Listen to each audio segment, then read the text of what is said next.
Hi friends, welcome back to our channel. మన దేశంలో సంతానలేమి సమస్య చాలా ఎక్కువైపోయింది. పిల్లలు లేక చాలామంది దంపతులు మానసికంగా శారీరకంగా కుంగిపోతున్నారు. ఆరోగ్య సమస్యలు, సంతాన సమస్యలు, ఇతర కారణాల వలన ఎంతోమంది స్త్రీలను అమ్మతనానికి దూరం చేస్తున్నాయి. ఇలాంటి వారందరికీ సరోగసి వరమనే చెప్పాలి. ఐవీఎఫ్లో మహిళలు ప్రెగ్నెన్సీ ఎక్స్పీరియన్స్ చేస్తారు. 9 నెలలు బిడ్డను మోసే అనుభూతిని ఎంజాయ్ చేస్తారు.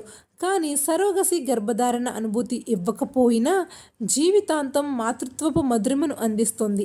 సరోగసిని ఎంచుకున్న మహిళలు తనను తాను సిద్ధం చేసుకోవడం చాలా ముఖ్యం. మీరు సంతానలేమి సమస్యతో బాధపడుతుంటే సరోగసి మీకు బెస్ట్ ఆప్షన్ అవునో కాదో ఇన్ఫెర్టిలిటీ కౌన్సిలర్, హెల్త్ కేర్ ప్రొవైడర్ను అడిగి తెలుసుకోవడం మంచిది. ముఖ్యంగా సరోగసికి వెళ్ళాలా లేదా అని మీరు మీ భర్త కలిసి తీసుకోవాలి. ఇది మీ పర్సనల్ చాయిస్. సరోగసికి ఆప్షన్కు వెళ్లే ముందు ఎలా సిద్ధం కావాలో ఇప్పుడు చూద్దాం. సంతానలేమి సమస్యతో బాధపడే వారికి సరోగసి మొదటి ఆప్షన్ కానే కాదు. మీరు మొదట ఐవీఎఫ్ ఎన్నోసార్లు ప్రయత్నించి మానసికంగా, శారీరకంగా, ఆర్థికంగా కుంగిపోయి ఉంటారు కూడా. మీరు ఫెర్టిలిటీ చికిత్సకు వెళ్ళిన లాభం ఉండదని నిరాశగా ఉంటారు. సరోగసికి కూడా చాలా సమయం, డబ్బు, కృషి అవసరం. కొంతమంది ఒకేసారి రకరకాల పునరుత్పత్తి సాంకేతికలను ఉపయోగించి పిల్లల కోసం ప్రయత్నిస్తూ ఉంటారు. ఆ రిజల్ట్ పాజిటివ్ అయినా నెగిటివ్ అయినా మీరు రెడీగా ఉండాలి. ఎంతో కాలంగా గర్భం ధారించాలని కలలు కనే మహిళలకు గర్భవతి కావాలనే ఆశను వదులుకోవడం కొంచెం కష్టమే. మీరు సరోగసి అనుభూతిని పొందాలంటే ఆ ఆశను వదులుకోవడం చాలా ముఖ్యం. మీరు ఓ బిడ్డకు తల్లి అవ్వడం ఫైనల్ టార్గెట్. గర్భవతి కాదని గుర్తుపెట్టుకోండి. మీరు గర్భవతి అవ్వాలనే కోరికను వదులుకోకపోతే ఎమోషనల్గా సఫర్ కావాల్సి వస్తుంది.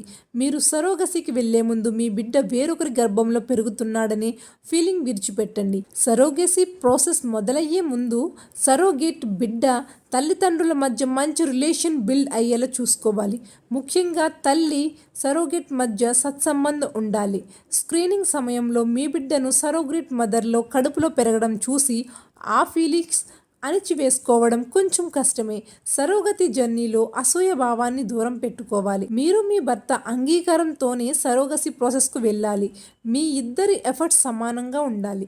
మీ అభిప్రాయంలో ఇద్దరి మధ్య డిఫరెన్సెస్ ఉంటే ఇద్దరి మధ్య గొడవలు పెరిగే అవకాశం ఉంటుంది. సరోగసికి వెళ్లే ముందు ఇద్దరు మాట్లాడుకోవడం ఎంతో మంచిది. ఇక సరోగసికి వెళ్ళడం వ్యక్తిగత నిర్ణయం అయినప్పటికీ మీ కుటుంబ సభ్యులను సంప్రదించడం కూడా ఎంతో ముఖ్యం. మీ స్నేహితులు, కుటుంబ సభ్యులు మద్దతు ఉంటే మీ మాతృత్వం సులభం అవుతుంది. మీరు సరోగసికి వెళ్లే ముందు దాని మీద రీసెర్చ్ చేయడం ఎంతో మంచిది. మీరు సరోగసికి అర్హులో కాదో నిర్ధారించుకోండి. సరోగసి ప్రొఫెషనల్తో సరోగసి విధానం గురించి మాట్లాడండి. మీ చట్టపరమైన హక్కులు, సరోగేట్ రైట్స్ గురించి తెలుసుకుని అప్పుడు మీరు ఆ నిర్ణయానికి వెళ్ళవచ్చు. సో అది ఫ్రెండ్స్, విన్నారుగా. ఈ వీడియో మీకు నచ్చితే లైక్ చేయండి. మరిన్ని హెల్తీ టిప్స్ కోసం మా ఛానల్ని సబ్స్క్రైబ్ చేసుకుని ప్రతిరోజు మేము అందించే ఇటువంటి మంచి వీడియోస్ మీ ఫోన్లో నోటిఫికేషన్స్ ద్వారా వస్తాయి. Thanks for watching.